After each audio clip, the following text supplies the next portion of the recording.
Hey everybody, welcome back to the Podcast Daily. It is Freaky Friday. We're ready to celebrate with Bill Landis, Jeremy Birmingham, and I am Austin Ward. We are at the Woody Hayes Athletic Center. Another recruiting camp is in the bag berm. Yes. Two fist pumps. How was it? It was a beautiful day. It's a little warmer than it has been for the previous four camps, so makes it a little bit stickier out here. Smells a little worse. Well, that was Thursday. Yeah, it was sticky and hot then, but now it's Friday morning. It's beautiful. I like how nice we're going to hammer that joke forever. Like, we're always going to pretend that they don't know that we're actually recording this day before. Well, there'll be new people who join in, and they want to get the joke, too. Yeah, that's true. But yeah, I mean, they'll laugh for the first time. Obviously, the day Thursday, the day out here was about the quarterbacks and the watching for a lot of people who haven't seen him for the first time with Tavien St. Clair, who I very strongly believe will be Ohio State's quarterback in the class of 2025.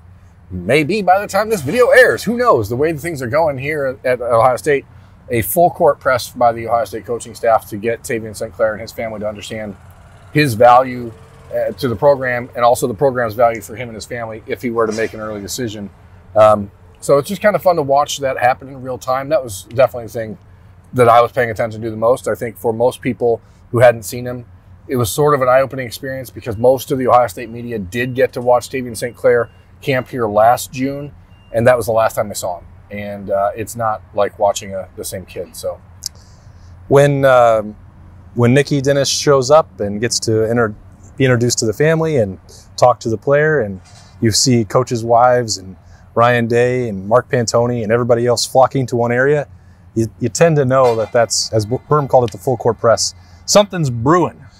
Yeah, I mean, it's easy to tell, like, I don't know, what's most important to them, I think. It happens, like, that's what you pay attention to when you're at these things. You watch, like, who the coach is interacting with more than the other kids or who they're coaching up harder. But this is, like, very different. This is the family's getting involved. This is like, I don't know, it's like a courting almost. But, yeah, I think it's very obvious where Ohio State stands with Tavien. And, I don't know, it kind of feels like, as we recorded this now, it feels like the ball's kind of in his court, and we'll see where it goes. What did you think about the actual football part of it? Yeah, he's really good. Like, I talked about it when I went to cover the Elite 11 regional up in Massillon a couple months ago, because that was the first time that I saw him since last summer.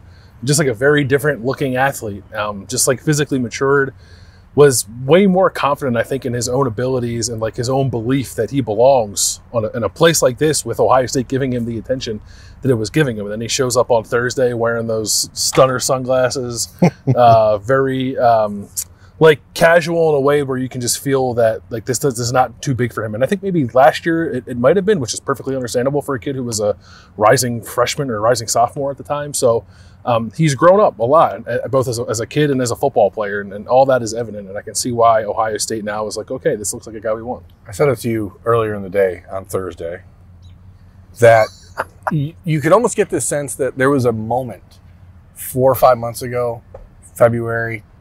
His dad, Marcus, told me that Tavien was 194 pounds in February, and now he's 214 pounds. And it's like there was this moment when he woke up and decided, I'm going to be a badass now. And then just changed everything about the way he's preparing. And the confidence that Bill is talking about, you can see it every throw. He just doesn't feel like he's going to miss anything. And he was not perfect today. I mean, there were, it's a lot of pressure that's on him. It's a lot of expectations. It's a lot of nitpicking what he's doing mechanically and then trying to adjust on the fly. And so that you'll see the next ball maybe be a little lower than he'd like or whatever. But there wasn't any sense of like, oh, I don't belong. And that's the important thing. When you're being courted, and that is the correct word, to be the quarterback at Ohio State, like you have to know that you are good enough to be the quarterback at Ohio State. And you can sense from Tavien St. Clair, from his family, that somehow in the last couple months they realized, wait a second, like this kid is good enough to be that guy. And I think that probably started at the Elite 11 when Bryce Underwood, or the Under Armour camp when Bryce Underwood was there right next to him. When they're like, if that's the number one ranked player in the country, number one quarterback in the country, how is Tavien not just as good? And once you see that, and then you start to realize like the size is there. He's a legitimate 6'4", 215 pounds. Throws the ball as hard as he wants to, can puts it anywhere on the field. Like, that's what a five-star quarterback looks like. And he's not a five-star quarterback yet, but I don't see how he won't be in this process unless he decides to commit early and then the recruiting services will basically throw him to the wolves and say we don't care about him. Well, if he commits to Ryan Day, that generally leads to a bump anyway, as several other quarterbacks from the past can attest. Like, that's almost the final seal of approval, and he's going to get it. I think Ohio State, as I mentioned, clearly wants him to be the quarterback for that class. As you mentioned, Burnham, like, one of the challenges for me specifically, as I'm just a pure amateur observer, is he did miss some throws today.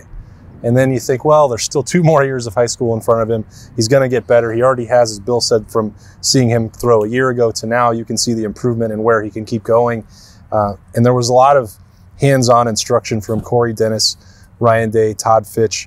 If he did miss a throw, and some of them were really challenging. They were not, this was different than some other QB throwing sessions that I've watched, where Ryan Day kept being like, no, move that back 10 more yards to do the 1-inch throws, or you're going to run this, like, the Justin Fields deep ball throw, you're going to roll out and you're going to throw it 65 yards. Like, he was challenging the group, but the one person in particular to do almost the impossible for someone his age. Like, that sounds like hyperbole, but he wanted the maximum degree of difficulty, and that's another sign. Like, they can see it in him and they trust that he can tap into that potential. Did it just work out, Berm, that he ended up with a pretty good group on Thursday, or did they orchestrate it that way to put him around? Well, he wasn't supposed to be here. Okay. He only told Ohio State he was coming here on Monday of this week. So this is, I mean, they had a good group coming in. Basically, each position group has sort of picked a day to have sort of their A day. And today was the A day for quarterbacks, for running backs, linebackers, et cetera. So, it is a group that will challenge him, and you're going to see him against some players who are at least comparable. We saw a 2026 Will Griffin from Florida, who was pretty freaking good. Big old dude. Big old kid who was pretty good. I'm not going to say he was better than Tavien, but I'm going to say he might have been more consistent in the early was competitive session. Yeah. So, Tavien's not a finished product, and that's ultimately where I think you saw Ohio State decide in the last 2 months to go all in there, because there is a tendency when you're evaluating young players, especially quarterbacks, to put them under such a microscope that you forget that they have 2 years of high school football left. And a position like quarterback, for a kid like Tavien St. Clair, if Ohio State is healthy, and I mean that in the not the individual player sense, but in the program sense, Tavien St. Clair should not have to play quarterback at Ohio State for 5 more years. And if you think about it from that perspective, and you look at this kid now at 16 and say, he shouldn't have to be the quarterback at Ohio State until he's 21, the potential for growth between now and then is astronomical. Yeah. And so that's what you have to project out. And it gets harder and harder because we accelerate the time of the calendar so much in recruiting, especially when it comes to quarterbacks, put so much pressure on him. But what he's done in the short period of time between December and now, to what he can do between now and the time he should have to play quarterback here, I mean, there is no limit to what he's capable of. Yeah, I think there have been quarterback workouts here in the past that, frankly, were probably better than what we saw from Tavien on Thursday, which is totally fine. It's the incremental growth, and, like, I think the switch too in his mind of, like, not to say he wasn't taking it seriously before, but, like, go full bore into this. Like, he gave up baseballs. I know Burns mentioned a few times. Like, he Which wants is very disappointing to me. I was really wanting him to because he can spin it, right? Yeah. Like, throw the ball. Yeah, to make the growth that he's made in 1 year, like, you're always playing that game. Okay, if it's 1 year now, what's it going to look like 4 years from now? And I think he is, compared to a lot of the quarterbacks that come through here, like, pretty high up on the list, I think, of guys that just seem to have almost unlimited ceiling. And I don't say that to put undue expectation on him, but that's the thing that I think you come away with when you watch him work out. If you've seen the growth over the course of the last year and a half and think about what's to come, like, you can't help but get enamored with what that kid is going to be when the time comes for him to play here, if he comes here. It's also a useful reminder to apply it just to the current quarterbacks. And a couple of them were walking around at camp on Thursday at the Woody Hayes Athletic Center. It's like something that I've talked about with Devin Brown when we watched him through the first 3, 4, 5 weeks before he broke his pinky, a week before the spring game, was he hadn't filled out yet. When we make all these Joe Burrow comparisons to him, and physically and the mindset and all that, it took a while before he could get the arm strength and get the maturation of his body to catch up. And he still looked, pretty lean and almost like a true freshman is supposed to. And then 2 months later, he's 215 pounds walking around. He talked about, I asked him, spoke with him about, like, he feels it in his legs. I notice it in his upper body. There's still some recovery going on. I think he's getting the grip strength back in his hand from that pinky. He missed 4 weeks of throwing. But So even between what we saw 2 months ago, there's going to be dramatic growth. Yeah. And then there'll be 2 more months on top of that. So when we focus in on these 1 day, small sample size, whether that's a recruiting camp or a full open scrimmage in March, and like, it's important to keep an open mind about those, that it's such a small piece of the pie and that they're growing every single day, even when they get here. I mean, we saw Lincoln Keenholz for the first time since he's arrived on campus on Thursday. Not today, but Thursday. Well, if we do it 4 times a show, it's funny. Remember? These guys said it was funny. The reality is, you look at Lincoln Keenholz next to Devin Brown, it didn't look, and he does not look like he's a college quarterback compared to Devin Brown, right? No. So, but he's just got that little. Oh, you're doing this again? Got that little 2 days in a row? Tell you what, boy. Woo! 2 days in a row, you're going to do this? Swagger. He still got that little mustache. I'm like, oh yeah. I wanted to tell him to shave his mustache off, but I thought that would not be my place. It's not. But yeah, physically, the difference between a guy who's been here for a year and a half versus a guy who's been here for 2 weeks, like. And that's also, sorry to interrupt, but that's also why I said that throughout spring, because you compared 1 extra year on Kyle McCord, who we've left out of this conversation a lot, and is still most likely, probably, almost certainly going to be Ohio State's starting quarterback against Indiana. He looks dramatically different than even the Devin Brown we saw out here today. Yeah, it is a process, and that's, I think sometimes because we put so much attention and focus on Ohio State football, thankfully it's our job, but it is not professional football. These are still kids who are growing into being adults, and they're not close to being finished products. And you know, you see someone, Devin Brown was talking about Tavien St. Clair, watching him throw. He's like, that kid was in the workout, in the weight room. He's huge. That kid's a monster. And you think, and then I'm like, well, Devin, look at you right now. And he's like, yeah, but that kid's way bigger than me. And so then all of a sudden you're like, oh, that's true. He is bigger. Because they're both 215 pounds. So like, it's such a crazy. weird world. You know, and then you see Ryan Montgomery, who was here working in the morning session. It was only one session. It was a pre-session workout with the quarterbacks, with Tavien St. Clair and Corey Dennis and those guys on Thursday. And Ryan's put on a lot of weight in the last year too, but it's a process for everyone, and everyone's at a different juncture on the road. And it is unfortunate sometimes they all get muddled together, and it becomes a competition between this person and that person. And it shouldn't be. It's not a knock on one guy to say that it's not a knock to say someone else might be ahead of you. Like it's a compliment to that other person. Mm-hmm. And I hope that people view it that way. That was something that I appreciated about watching the workout in the morning when it was Tavien, it was Ryan Montgomery, it was Griffin. Will Griffin, thank you. There were a couple other quarterbacks in there.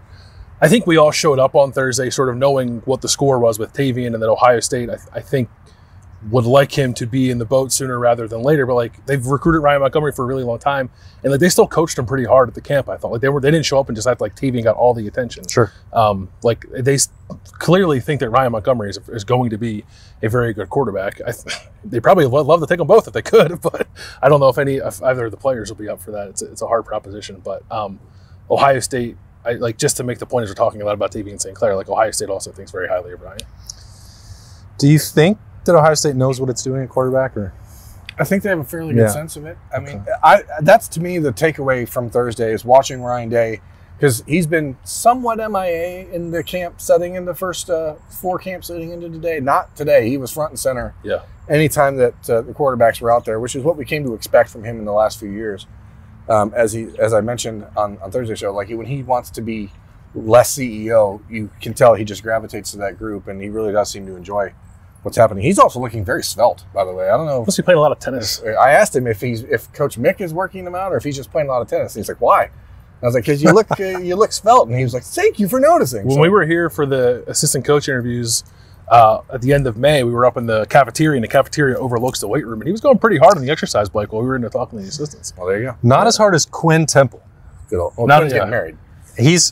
I was joking with him. What'd you do, like a hard 75? And he was like, it's pretty close. The man is in impeccable shape. He's getting married next month. Congratulations to that, by the way. That's great. A big stretch for him. We miss his name on the microphone, or using the microphone. Can we do stock down on the microphone they're using for camp, Tim please? Hinton, struggling with that mic. It's the technology. The technology it's not is his fault. It's like whatever, he has to face a certain direction for it to work, and then But then he gets out, he wants to turn around and talk to the kids. He's a showman. He is a showman. He owns this month. this is his time to shine. It's a Super Bowl. So I know he's as disappointed as anyone with the technical difficulties. That's really inside baseball because you have to actually be out here to know what we're talking about. Yeah. What's something that you saw or heard or learned about the Buckeyes this week, Bill? I think, like, it's less maybe about the current team. Like, it's true of the current team. Like, their running back situation right now is incredibly good. Like, it's hard to imagine how it could be better than it is at the moment.